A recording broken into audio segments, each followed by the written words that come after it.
Hello everybody and welcome to Storm Reads, and today I'm going to be talking about March books that I think sound pretty interesting that are coming out.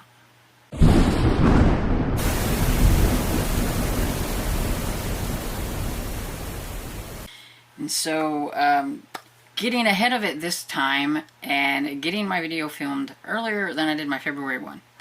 So, these are books that are on my radar, books that I think I might tag on Libby or something like that, but they're not necessarily like I need them right now anticipated reads or anything like that. There are some in here that are from series that I'm reading, but like I've only read the first book. We'll see how the second book goes, so it's not like, you know, run out and grab it right now. The first book was okay. And so the first one I have, I'm going to start with middle grade, and then I'm going to go to like young adult. So the first one I have is Goblin Monday by R.L. Stine. It's the second book in the House of Shivers series. Now, I really enjoyed the first book in that series, and so I'm curious to continue on with this series since I'm catching it like right at the beginning and everything. So this one is about Mario. He's joined with his best friends Todd and Jewel on their annual holiday visiting snowy Vermont. Everything looks picture perfect at first, but when Mario finds a small statue of this ugly creature in the garden, he brings it inside. Little does he know that this creature is a real live goblin, and he has just started, by bringing it inside, he has just started a war with the goblin, all the little goblin friends. So, yeah, things aren't going to go very well for Mario and his friends, I have a feeling.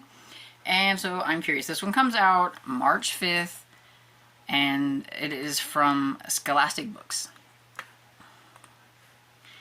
Then I have a strange little book here that I know is not going to be for everybody, but I like Patrick Carman. I've read a few of his things. This one just sounds like it could be funny.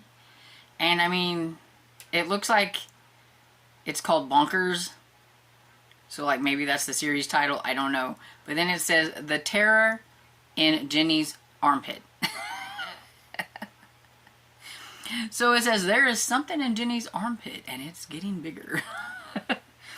10-year-old Jenny Kim and her two buddies, Finn and Barker, live in a town of Nevermind where strange happenings are normal. So normal that finding a big, giant thing growing out of your armpit, that's nothing unusual. But when it gets so big that Jenny has to start carrying it in a wheelbarrow, then maybe something's a little off. So here enters her friends Finn and Barker, dancing Swedish exchange students and doomsday prepper extraordinaires. And you've got a team of friends made for the moment. So I'm really curious how they're going to get rid of whatever it is that's growing in Jenny's armpit. And from the cover, it looks like there's a monster growing out of her. I mean, I don't know, but it's something hairy and has eyeballs, so I'm a little suspect and I'm a little curious. And so yeah, this one comes out also on March 5th from Blackstone Publishing. Moving on, we've got The Lumbering Giants of Windy Pines by Mo Nez. And so this one says, in this debut spooky adventure, Jerry and her trusty wheelchair move into a creepy motel at the edge of the woods where nothing is as it seems. When her mom disappears, it's up to Jerry to brave the forest and its demons so that she can save what's left of her family. Ever since her dad died, 11-year-old Jerry Bloom and her mother have bounced around dead-end towns, staying in a series of rundown motels, where her mother picks up housekeeping work and Jerry can get around in her wheelchair. But the slumbering giant motel is different.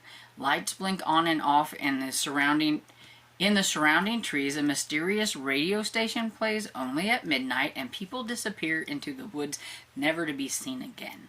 Not to mention that Jerry's mom keeps vanishing to do special work that she refuses to discuss. When her mom doesn't come home one morning, Jerry springs into action. Luckily, she's not alone. Paul, a pocket-sized imaginary dragon, and Chapel, a new friend with a penchant for the supernatural, join Jerry's search for her missing mom. And we'll stop right there because I think that's enough. We know what's going on, and we don't need any more.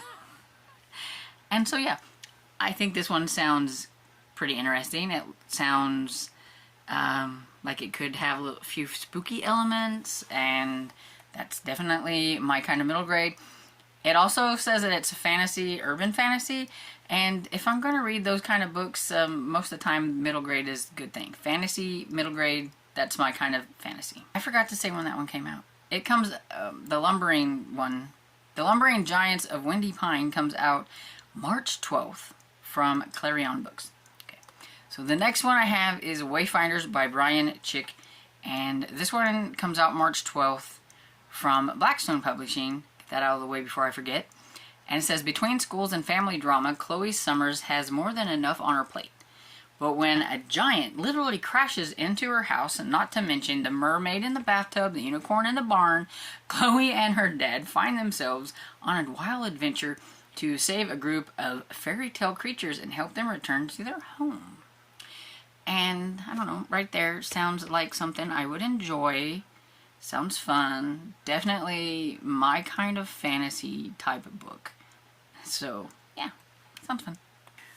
So the next book I have, I can't find a cover for, so I don't know if they just don't have the cover yet, but it's not on Goodreads, so maybe I'll dig a little bit and see if I can find a cover.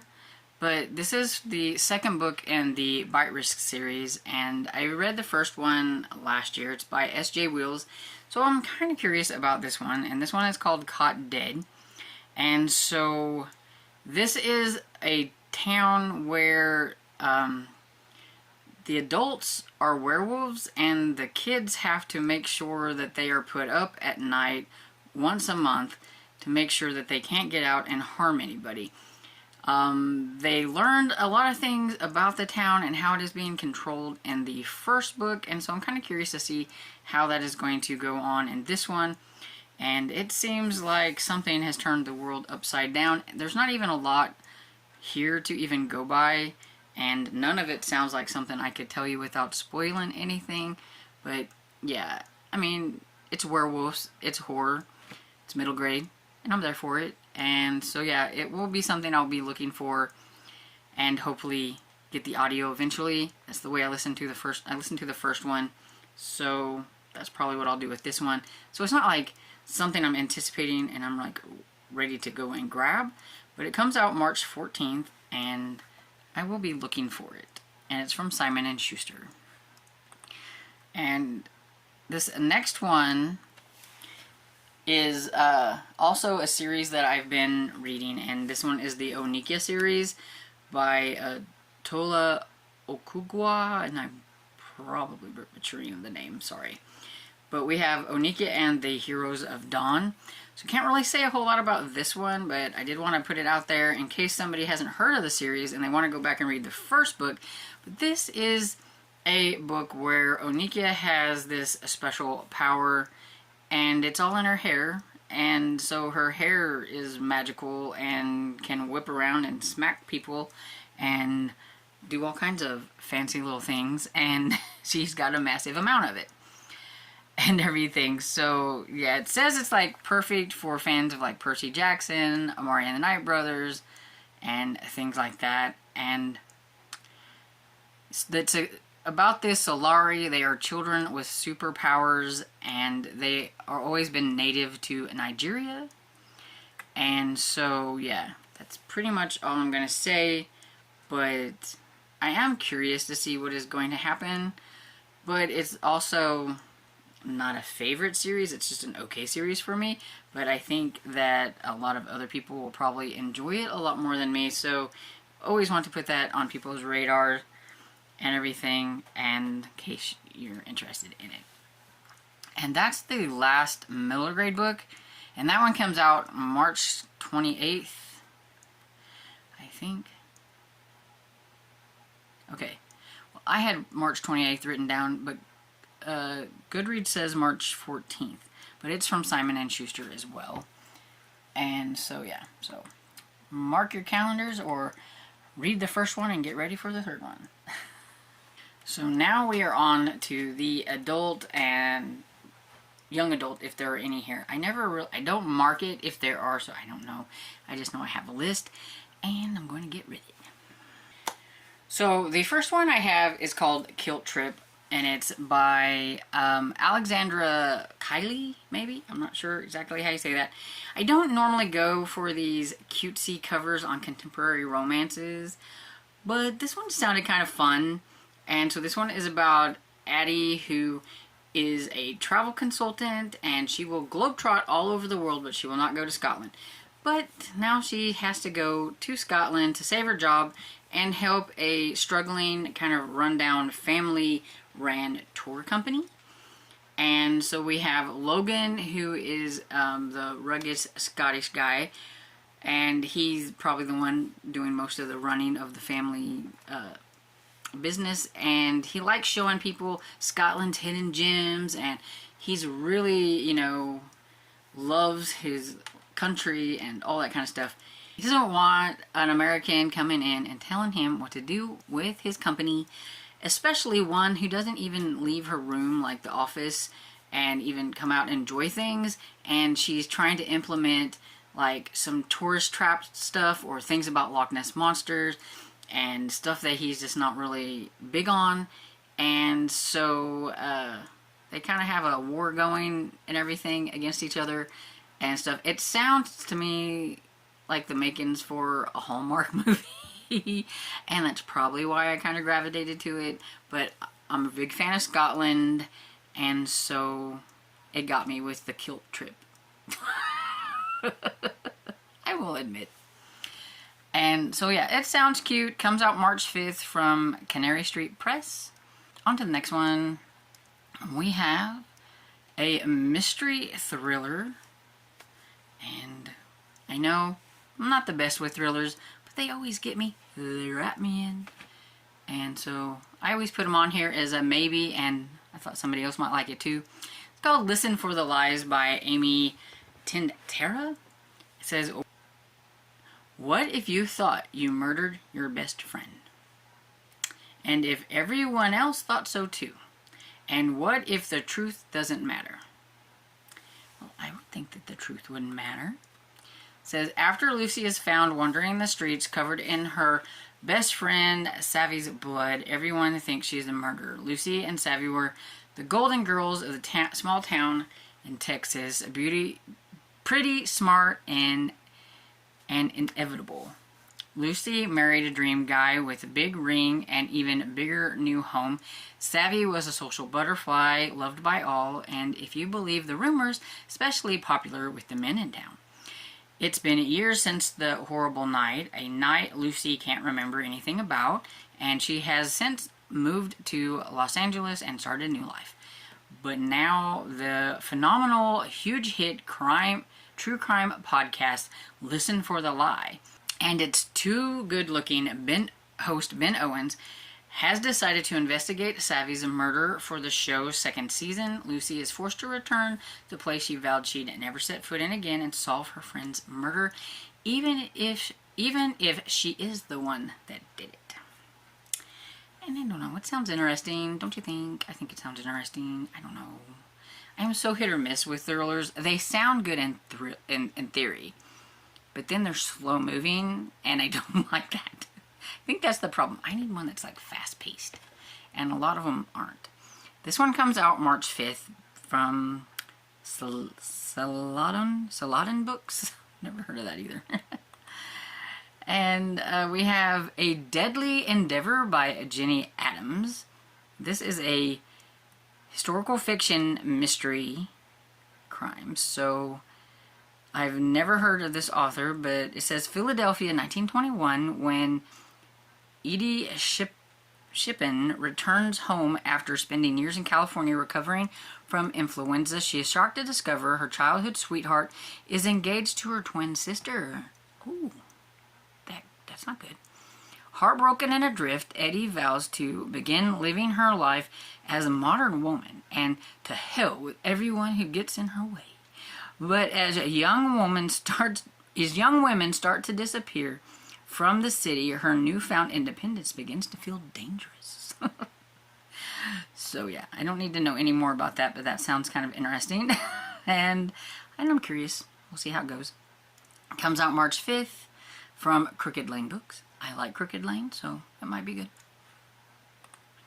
The next one I read a book from this author and I enjoyed it, and then I haven't read anything from her since, so maybe we should try another one.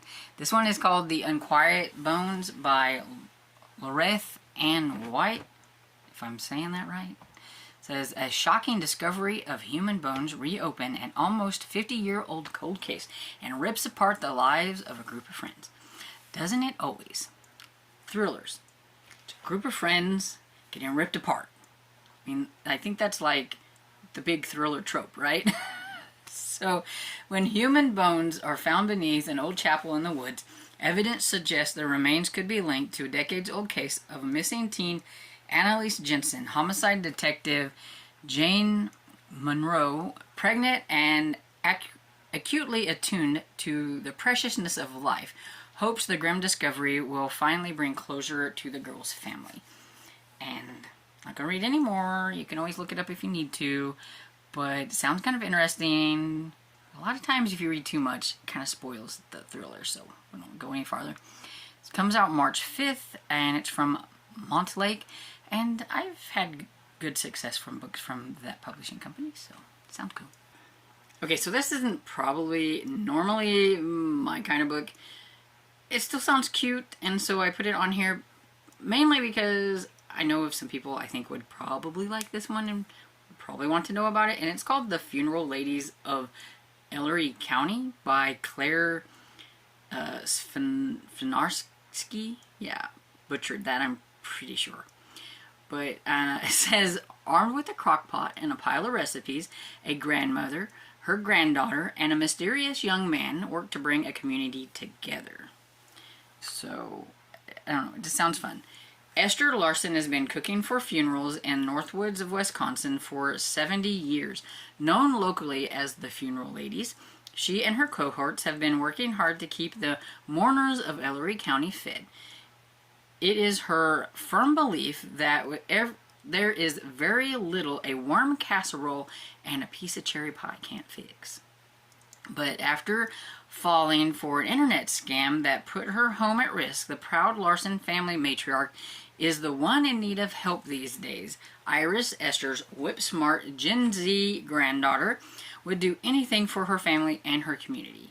As she watches her friends and family move out of their lakeside town into bigger and better things, Iris wonders why she feels so left behind in the place she's desperate to make her home.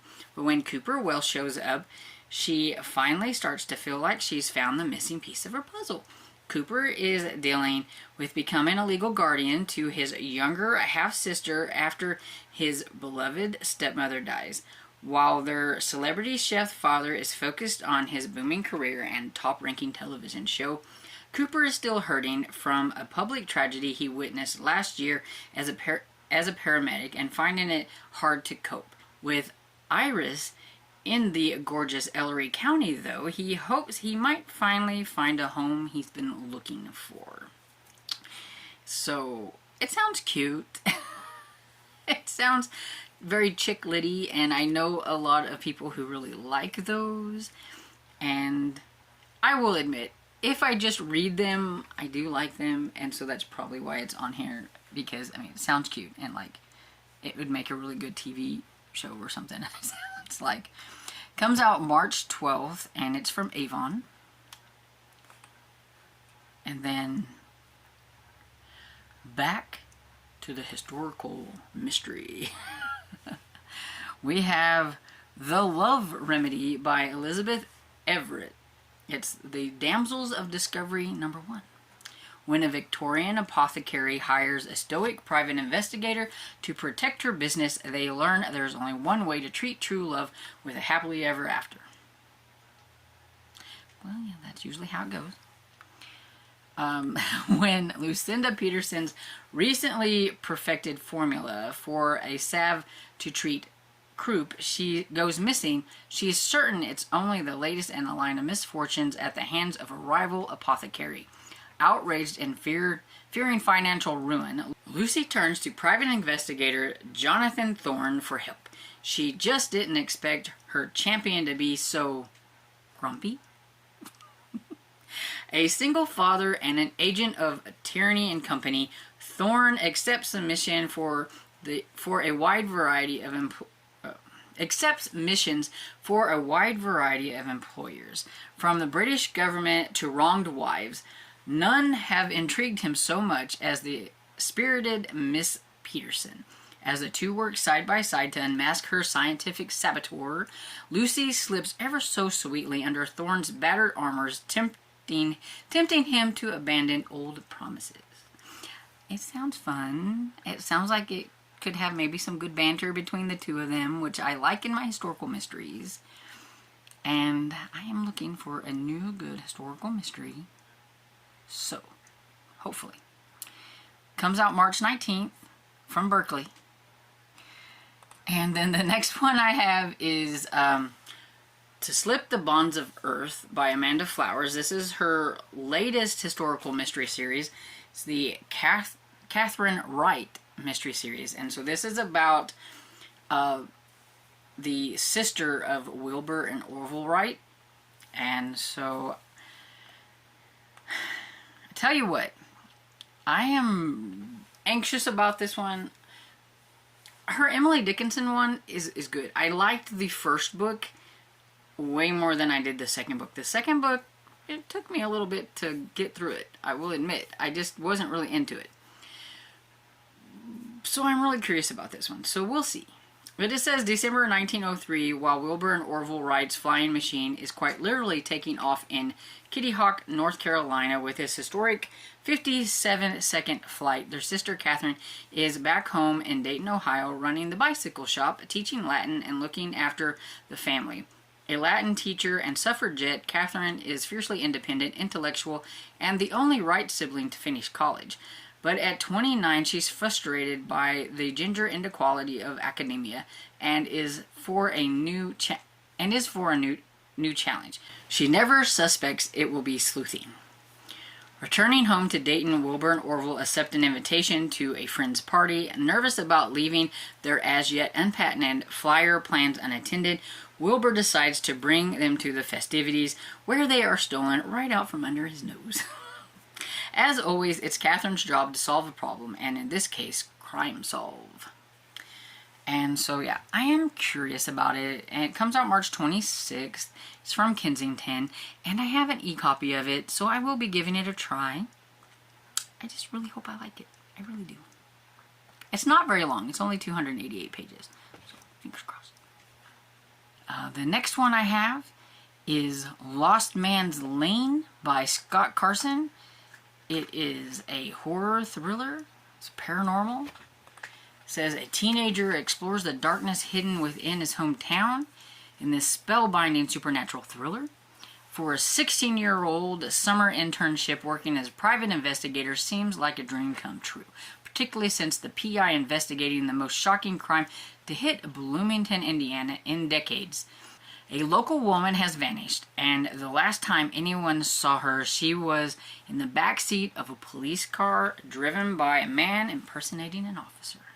So, it says it is a coming-of-age tale of terror, and I am really curious about it. I don't want to really read anything else about it because I don't want to spoil myself, but it's got good reviews so far. It has a 4.5 on Goodreads out of 51 reviews.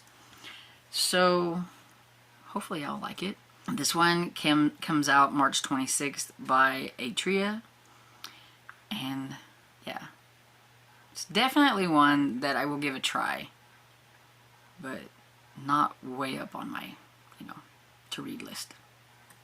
So the next one I have is called Forgotten Sisters by Cynthia Palaio. I'm not sure if I pronounced that right. I read a book by this author before. It was called The Children of Chicago, I believe. And it was kind of like a Pied Piper horror. And I thought it was okay. I gave it like 3 stars. So I'm a little curious about this one. It is another like horror thriller. And it says sisters Anna and Jenny live in a historic bungalow on the Chicago River. They're tethered to a disquieted past, and with nowhere else to go, nothing can part them from their family home. Not the maddening creaks and disembodied voices that rattle the old walls. Not the inexplicable drownings in the area or the increasing number of bodies that float by Anna's window. To stave off loneliness, Anna has a podcast shining ghostly tales of Chicago's tragic history. But when Anna captures the attention of an ardent male listener, she's awakened to the possibility of an outside world. As the relationship grows, so do Jenny's fears. More and more people are going missing in the river, and then 2 detectives come calling. So, yeah, I'm kind of curious. Depends on how fast-paced it is and everything. This one comes out March 19th. It's from Thomas and Mercer. And, you know, it could, you know, hook me. I don't know. The last book I have is The Stars Turned Inside Out by Nova Jacobs. This one comes out March 19th from Atria Books. The discovery of a suspicious death at a famous Swiss physicist's laboratory sparks a mystery that merges science, philosophy, and a high-stakes race to unlock the fundamental natures of our universe in this thrilling new novel. Deep beneath the ground outside Geneva, where CERN Large Hadron Collider smashes subatomic particles at breathtaking speeds, a startling discovery is made when the tunnel is down for maintenance. The body of Howard Enderby, a brilliant and really recently arrived young physicist who appears to have been eradicated by the Collider. But security shows no evidence of him entering the tunnel, and for all the lab's funding, its video surveillance is sorely lacking. Eager to keep the death under wraps until more is known, CERN brings in private investigator Sabine Leroux, I'm probably butchering that name, who has her own ties to the lab's administrations and more than a passing interest in particle physicists. Meanwhile, Howard's colleagues and budding love interest, Eve, shattered by his death, determined to reconcile what she knew of Howard with his gruesome fate, wondering if she could have done something to stop it. And so, it sounds interesting. I'm not a huge science nerd, so I'm not sure if it's going to be too science heavy, and I'm not going to like that part. But it is a mystery, and it sounds interesting. And so, yeah, let me know what you thought of any of these books. Did I pique your interest on anything? Are you going to be marking some on your Libby like I'm going to be when they start coming out?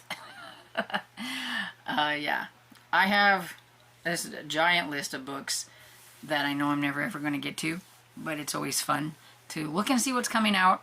And I hope you enjoyed this video, and if you did, please give it a thumbs up and subscribe, and I will see you on the next video. Bye!